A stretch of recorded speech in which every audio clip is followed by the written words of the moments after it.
फरीदाबाद में पिछले 1.5 साल के अंदर की बात करी जाए तो लगभग 150 से अधिक बच्चों को अपने परिजनों के पास पहुंचाने वाली स्टेट क्राइम की टीम आखिर किस तरीके से काम करती है और कैसे उन गुम हुए बच्चों को उनके परिवार तक पहुंचाती है। इसी को लेकर आज पंजाब केसरी के साथ खास बातचीत के लिए स्टेट क्राइम टीम के जो एम्प्लॉय हैं, हरियाणा पुलिस के जवान हैं, वो हमारे साथ हैं। खुद एएसआई अमर सिंह हैं, उनसे जानते हैं कि आखिर उन्होंने 1.5 साल में 150 बच्चों से भी अधिक बच्चों का रेस्क्यू किया है, कैसा इनका अनुभव रहा और किस तरीके से ये लोग उन बच्चों का रेस्क्यू करते हैं। अमर सिंह जी, किस तरीके से रेस्क्यू किया जाता है स्टेट क्राइम की तरफ से जो बच्चे मिसप्लेस हो जाते हैं? हमारे काम करने के कई तरीके हैं। हमारे पास जिस तरह सूचना आती है, लोकल थानों से भी हमारे पास सूचना आती है, और 1098 एक चाइल्ड हेल्पलाइन का नंबर है, वहाँ से भी हमारे पास सूचना आती है। और तीसरा माध्यम हमारा सोशल साइट का है, जहाँ हम बहुत अच्छे हमारे फॉलोवर हैं, वहाँ हमने अच्छा अपना बैकअप बना रखा है। तो कई माध्यमों से हमारे पास सूचनाएं आती हैं। अच्छा, बात करी जाए तो अभी तक आप 1.5 साल में 1.5 साल से मेरे ख्याल से आप पोस्टेड हैं यहाँ पे स्टेट क्राइम में, और कितने बच्चों का रेस्क्यू कर चुके हैं? हमारा 150 के आसपास का हमारा आंकड़ा है, जो बच्चों को परिवार से मिलाने का जो आंकड़ा है। अच्छा, इसमें अधिकतर बच्चे जो हैं वो किस तरीके के होते हैं? स्लम बस्ती से होते हैं या मध्यम परिवार से होते हैं या कुछ हाई फाई सोसाइटी के भी होते हैं? उसमें ज़्यादा आंकड़ा मिडिल क्लास और स्लम्स का ज़्यादा होता है। हाई फाई का तो अब जो हम कई सालों से काम कर, जो हमारे एक्सपीरियंस के हम हिसाब से बता रहे हैं, मुश्किल 2 या 4% होता है, मुश्किल मुश्किल बस। अच्छा, आपने काफ़ी टाइम से आप काम कर रहे हो, बच्चों को ढूंढने में काफ़ी मेहनत लगती है, तो किस तरीके से आपने अनुभव किया कि आखिर बच्चे जाते क्यों हैं? क्या कारण होता है जो बच्चे घर से निकल जाते हैं या मिसप्लेस हो जाते हैं? जो मिडिल क्लास सोसाइटी होती है, उसका सबसे बड़ा कारण होता है बेसिक नीड। बच्चे को ऐसा लगता है, बच्चा 14 या 15 साल या 12 साल का होता है, उसे लगता है भी माँ बाप मेरी अच्छे से केयर नहीं कर रहे हैं, तो मैं बाहर, घर से बाहर जाऊंगा, निकलूंगा और मैं अपने खुद कमाऊंगा। तो उस चक्कर में मिडिल क्लास का बच्चा, तो जो हमने अपना आइडिया लगाया है, काफ़ी टाइम से काम कर रहे हैं, तो हमारा ये होता है। स्लम्स के जो बच्चे होते हैं, उनका होता है एक तरह से समझ नहीं होना, एक तरह से छोट एक भी बच्चा घर से बाहर निकल जाता है, तो उसका इतना दिमागी संतुलन इतना ठीक नहीं होता कि भी वो इस तरह बता सके कि मुझे जाना कहाँ है। उसको प्रॉपर एड्रेस नहीं पता होता भाई, उसमें एजुकेशन की कमी लगा हो, इस तरह की कमी होती है। कुछ ऐसा एक्सपीरियंस रहा हो आपका इस पिछले 1.5 साल में, 150 बच्चे आपने ढूंढे जो कि कुछ अलग चीज़ जहाँ से आपने देखने को मिली हो, कुछ ऐसा कोई उलझा हुआ केस जो आपने सॉल्व किया हो? उलझा हुआ केस, सबसे बड़ी बात तो हम बताएंगे, हमने करीब 20 बच्चे ऐसे मिलाए हैं, जो बच्चे डीफ एंड डम, मतलब ना तो बोल सकते हैं ना सुन सकते हैं। वो बच्चे किसी कारण घर से घर वालों की लापरवाही लगाएं या कोई कमी रही हो, वो घर से निकल जाते हैं। और बच्चे घर से बाहर निकलने के बाद उनका तो ना तो बोल सकते हैं, नहीं सुन सकते हैं, घर से निकल गए। और उनको घर कैसे पहुंचाया जाए, हमारी पुलिस भी इस मामले में बड़ी मतलब कोशिश करती है, लेकिन कोई माध्यम तो हो पहुंचाने का। उसी तरीके से हमने एक सोशल साइट का हम उसका अच्छा यूज कर रहे हैं। ऐसे बच्चे बहुत मतलब सेंसिटिव केस होते हैं, और बड़ा मुश्किल होता है इस तरह के बच्चों को घर पहुंचाना, और उन केसों में हमने बहुत कामयाबी पाई है। कम मिलता है। अच्छा, टीम की बात करी जाए तो आपकी टीम में कौन कौन शामिल होते हैं? कितने हैं आपकी टीम में स्टेट क्राइम? हमारे जो इंस्पेक्टर साहब हैं, दलवी साहब, वो हमारे इंचार्ज हैं। उनके अलावा हम 4 लोग टीम में हैं। मैं हूँ, हमारे फौजी साहब हैं जो अपने मोहनलाल जी हैं, पहले देश की सेवा कर आ रहे हैं और पुलिस में अब सेवा कर रहे हैं। उसके बाद हमारे साथ एएसआई शीतल हैं, जो महिला एएसआई हैं, जो हमारी, अगर हमें कोई वुमेन चाइल्ड जो मिलती है, बच्ची, उसकी में हमारी बहुत मदद करती है।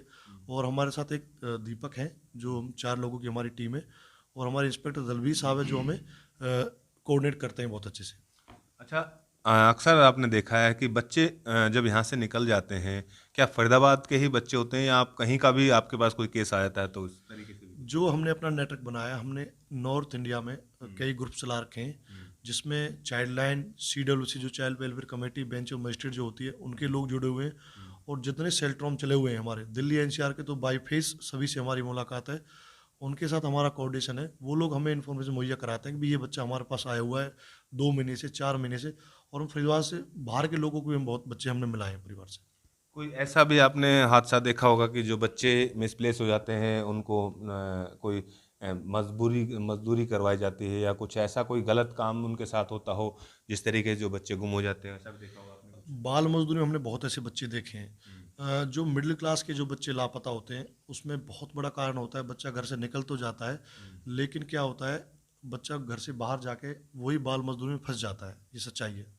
अच्छा, अगर टेक्निकल की बात करी जाए तो सबसे पहले आप क्या करते हैं जब भी आपके पास कोई इन्फॉर्मेशन आती है, किसी थाने से आपके पास इन्फॉर्मेशन आती है कि ये बच्चा मिस हो गया है, तो उसके बाद सबसे पहला कदम आपका क्या होता है?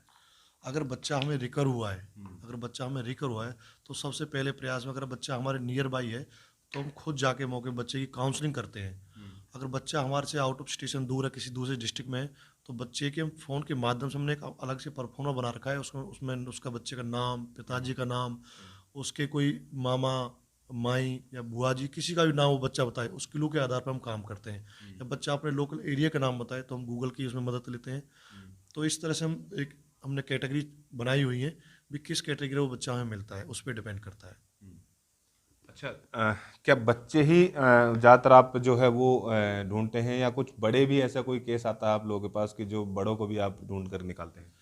अभी की बात है, हालांकि हमारी जो टीम बनाई हुई थी बच्चों के लिए बनाई हुई है, लेकिन कुछ टाइम बाद हमारे जो डी साहब हैं, अकील मोहम्मद साहब, वो डीजी क्राइम लगे हुए हैं, तो उन्होंने कहा था भी बच्चे तो आप मिला ही रहे हो, अगर कोई बुजुर्ग आपको क्या नाम इस तरह का मिलता है, उसकी आप मदद कीजिए, हमारा काम तो परिवार से मिलाना है। अगर बुजुर्ग की भी आप मदद कर सकते हो उसमें मिलाइए। अभी की पिछले महीने की बात है, एक उड़ीसा की लेडीज़ थी, वो दिल्ली में रह रही थी, दिल्ली वालों ने मेरी मदद मांगी, तो उन्होंने कहा कि भी इस तरह की लेडीज है, और उन्होंने उड़ीसा में अपनी उड़िया भाषा में लिख दिया, वो समझ नहीं पा रहे थे, उन्होंने मेरे से संपर्क किया। हमारे कई साथी थे उड़ीसा में, तो मैंने उनसे बात कराई, फ़ोन पे ही काउंसलिंग की उड़ीसा के एक आदमी से, तो उसको घर पहुंचा दिया। 50 साल की लेडीज़ थी कम। तो लगभग कितने राज्यों में जो है वो आपका नेटवर्क फैला रखा है? क्योंकि कहीं ना कहीं जिस तरीके से ये एक पेचीदा काम कह सकते हैं इसको, किसी बच्चे को ढूंढना या किसी बच्चे के परिवार को पहुंचाने वाला, तो उसमें कितने राज्यों की हेल्प ली जाती है आपकी तरफ से? जो एक साउथ इंडिया में हमारा थोड़ा अभी संपर्क कम है, वहाँ कोऑर्डिनेट करने में थोड़ी समस्याएं आती हैं। बाकी सारे नॉर्थ इंडिया में या सारे ईस्ट में सारी जगह हमारे संपर्क बने हुए हैं, और हमारे ग्रुप चल रहे हैं, और करीब 20 स्टेटों के लोग हमारे साथ जुड़े हुए हैं, जिनसे हम कंटिन्यू मिलकर काम करते हैं उनके साथ। बिल्कुल। तो क्या इस तरीके की कवायद अब आगे भी लगातार जारी रहेगी, और आपको क्या लगता है कि इस तरीके के मामले कुछ कम हो रहे हैं या लगातार बढ़ते जा रहे हैं? चक्कर क्या है, जो बच्चों का है, बच्चा 10-12 साल की स्टेज पे आता है, और तो उसको लगता है भी, या तो परिवार कम समय देता है, या फिर उसको और तरह की कोई बात होती है, बच्चे के पढ़ाई में ध्यान नहीं होता है, तो वो सोचता है भी घर से बाहर निकल जाऊं। उसकी वजह से बच्चे बहुत ज़्यादा घर से बाहर निकल रहे हैं जो। अच्छा, अब भी अगर आप परिवारजनों को कोई सलाह देना चाहें, क्योंकि अक्सर आप इस लाइन में काम कर रहे हैं, तो आपने देखा भी होगा बच्चों को, जो बच्चे निकल के जाते हैं उनका क्या कारण होता है, उस पर भी आपने स्टडी करी होगी, तो परिवार को आप क्या गाइडलाइन देंगे, क्या सलाह देंगे कि जिस तरीके से उनके बच्चे जो है वो अपने पास रख सकें? मैं यही सलाह देना चाहूँगा परिवार को भी, बच्चे की बेसिक नीड समझें, बच्चा आपसे उम्मीद क्या कर रहा है। अगर वो आप उम्मीद पूरी नहीं कर सकते हैं, तो आप बच्चे को समझाएं कि भी जो आप उम्मीद कर रहे हो, वो अब नहीं, या 2 दिन बाद या 4 दिन बाद हम उम्मीद आपकी पूरी कर देंगे, और उसको पढ़ाई के महत्व समझाएं। बच्चे को क्या लगता है कि भी परिवार वाले मेरी उम्मीद पूरी नहीं कर रहे हैं, तो मैं घर से भाग जाऊँ, मैं खुद कमाऊँगा, खुद खाऊँगा, और मैं अपनी सारी उम्मीदें पूरा करूँगा।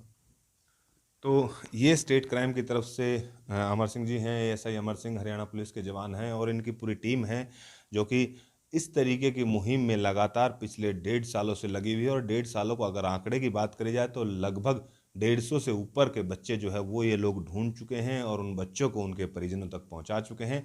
तो सबसे बड़ा जो सहारा इनको अगर मिलता है तो वो है सोशल मीडिया का। सोशल मीडिया के माध्यम से ये उस बच्चे तक पहुंच पाते हैं, या उस बच्चे को उसके परिजनों तक पहुंचा पाते हैं, जिसके चलते ये जो है वो एक घर के अंदर जिसके बच्चा मिलता है तो उसके घर के अंदर दोबारा से खुशियां लौटाने का काम लगातार जारी है। फरीदाबाद से अनिल राठी, पंजाब केसरी टीवी।